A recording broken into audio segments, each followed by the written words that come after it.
lesson 1-8, we're going to be using the commutative, associative, identity, and distributive properties to solve problems. So when starting to work with algebra, we need to learn about these properties because the commutative, associative, identity, and distributive properties will allow us to solve algebra problems and equations. Okay, the word equivalent, obviously we have the prefix equa. Okay, so equal or same. Okay, and a property is kind of like a rule. Okay, we could have a commutative rule and things like that. So, to go over our properties, a commutative property, what this kind of means is, and I'm going to put a C down here to stand for commutative. We'll just kind of make like a cheat sheet notes, okay? And this is all about the turnaround or order.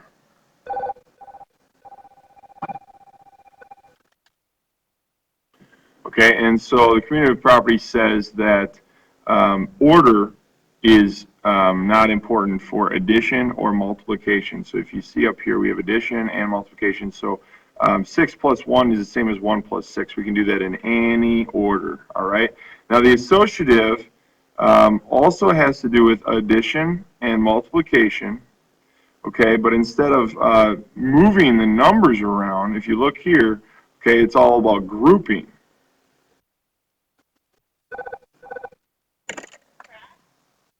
Yes. All right, I apologize for the interruption. Associative property is all about grouping. And so as you see up here, okay, a lot of times we have to do with parentheses. Now the order is not changing. That would be commutative. So the numbers 2, 3, 8 are staying in the same order, 2, 3, 8. And it's all addition. Okay, look at this. This is all multiplication. We go 3, 4, 5, 3, 4, 5. It's just that the numbers are being grouped differently, with the parentheses being around the 4 and the 5 first, and then around the 3 and the 4 first. Okay, so it's all about grouping. All right, distributive. This one is usually the most tricky to determine whether it's associative or distributive, because right away you see that there is parentheses. So you might be like, oh yeah, it's associative because it has parentheses. Not necessarily, okay? I'm going to put combination. Okay, you're either going to have multiplication and addition, or you're going to have multiplication and subtraction. All right, take a look here. If we look at associative, remember it was adding, adding, adding, adding. Everything was addition. Or everything was multiplication, multiplication, multiplication, multiplication, multiplication.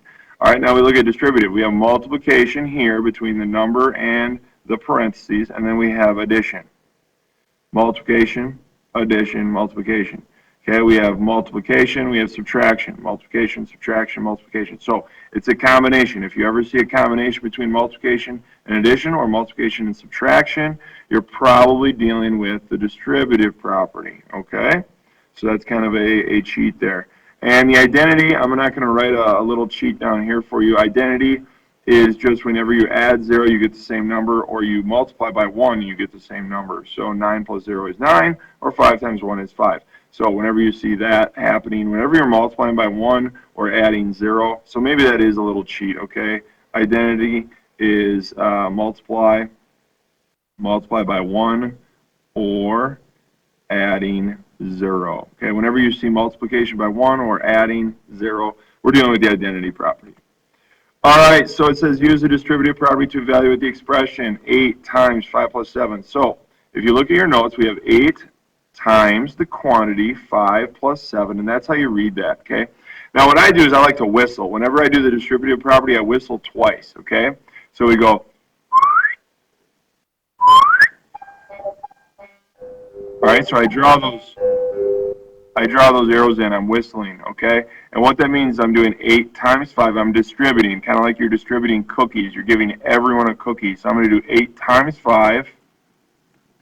And then this symbol stays the same. So I'm going to say plus, and then I'm going to do 8 times 7. Okay, and then now I just follow order of operations. So I need to do my multiplication first. So I'm going to do 8 times 5 is 40, plus 8 times 7 is 56.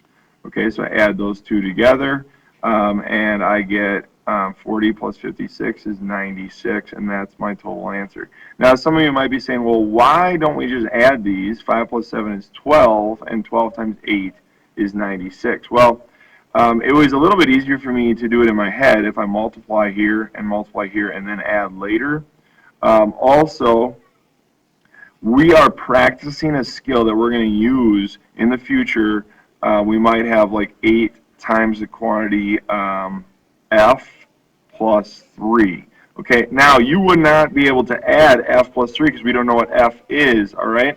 So we are practicing a skill to prepare us for the future, okay? This is how you're supposed to show work. If it asks you to use the distributive property, you must show your work just like this. All right, we're going to have more examples of doing this in future slides.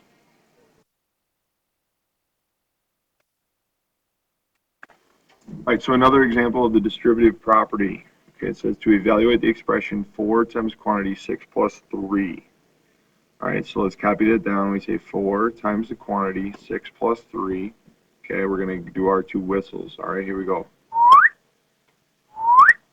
Okay, so what that means, we're going to do 4 times 6 plus, and the reason we're doing addition is because the addition symbol is right here. All right, so then we're going to do 4 times 3. Okay, so 4 times 6 and 4 times 3. We are distributing the 4 to the 6 and the 4 to the 3. The reason why I'm changing it to addition is because this was addition before. Okay, so then we're going to get 24 plus 12. And then I can add, and I will get 36 for an answer. Okay, so again, this is an example of the distributive property. This would be the example in the book. We copy it down. You can go ahead and draw your lines. I do want to see the lines every time you distribute because that will help remind you that you need to do 4 times 6 and 4 times 3. All right, so now it says use the distributive property to evaluate the expression 6 times 9 plus 6 times 2. So go ahead and copy, okay, 6 times 9 plus 6 times 2. Now, if we think about it, we're going to be doing it backwards. Let's look back here, all right? We had 4 times 6 plus 4 times 3. Now I have 6 times 9 plus 6 times 2. What's common between both of these two problems is the 6. So that means I'm going to put the 6 on the outside, and I'm going to put the 9 and the 2 on the inside. Okay, now the symbol is going to be the same symbol that was in the problem. So I'm doing 6 times the quantity, 9 plus 2. Okay, and then it says use the distributive property to evaluate the expression. So since we're going backwards, all right, now we can add the inside. So we're going to do 11, and this is still going to be 6 times 11, and then we're going to get 66. So I realized in the problem before, I had you whistle to go ahead and distribute. All right, then we were doing 4 times 6 is 24, and then we added here. And now I'm making you do it the other way. Okay, now I'm doing 6 times 29 plus 2, and I'm having you add these two.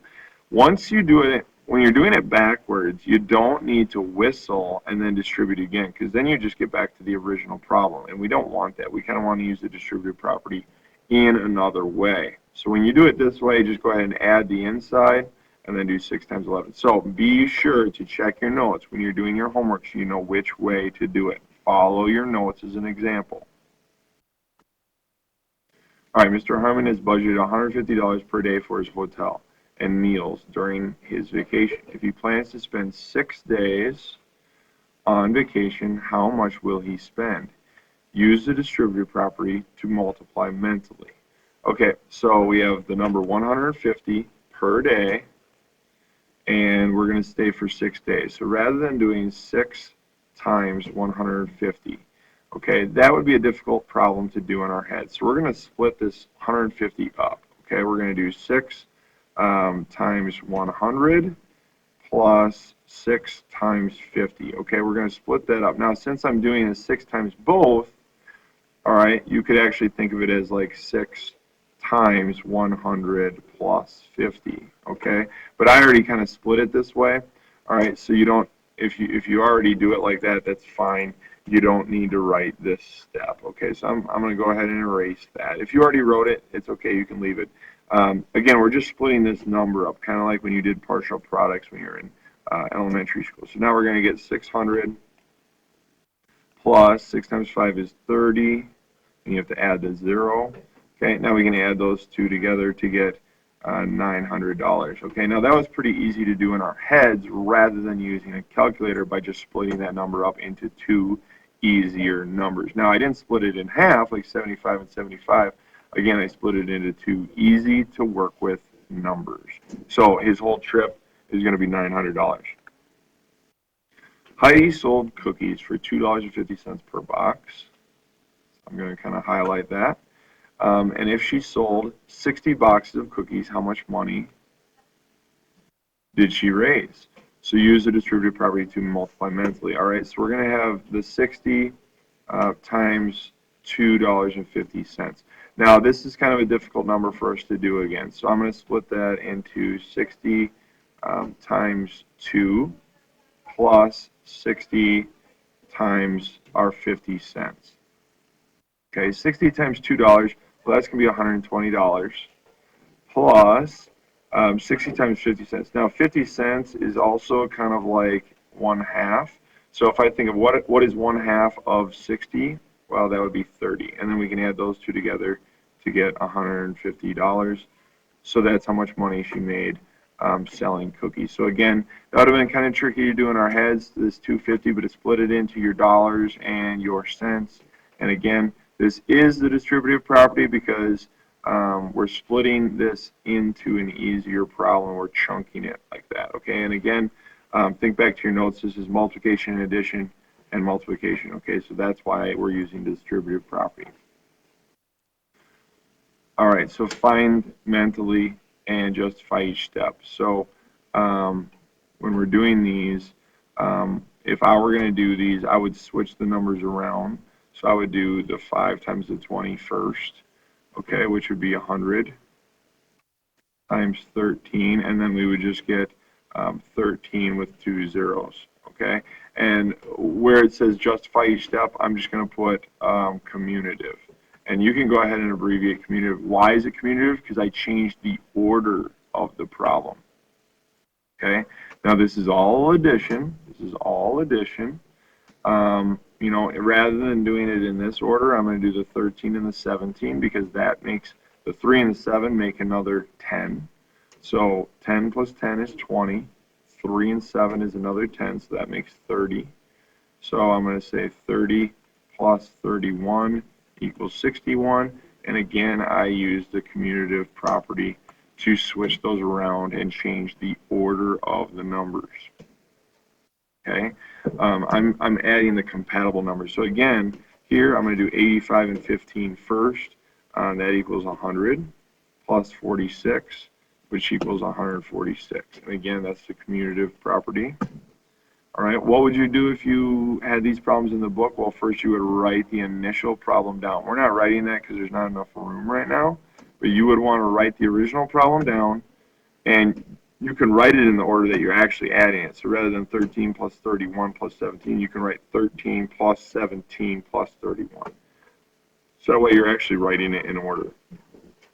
All right, now it says to do it mentally, so you should be able to do these in your head, hopefully. All right, so again, rather than doing this, so this is what you would do, okay? You would write down 5 times 8 times 3 in your paper, okay? And then we're going to do those two, so you get 40 times 3, and then we're going to get 120, and that's the commutative property because we changed the order. All right, again, what would we write down? We write 2 times 50 times 16. So we're going to get 100 times 16, and then we're going to get a 16 with 2 zeros. And again, that's the commutative property.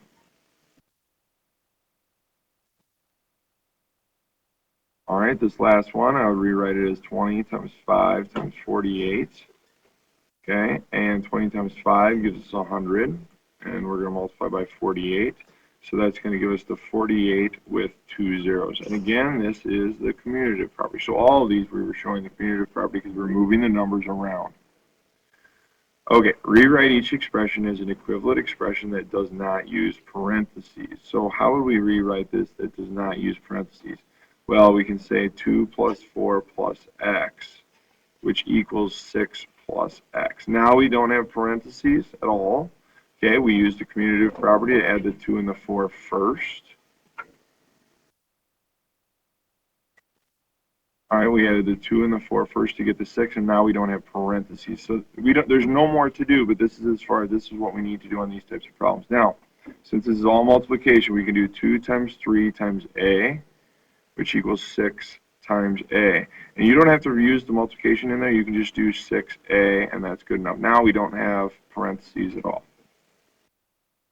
Okay, and that was the last example for your homework for your notes today. Be sure to check the Moodle page for your homework assignment.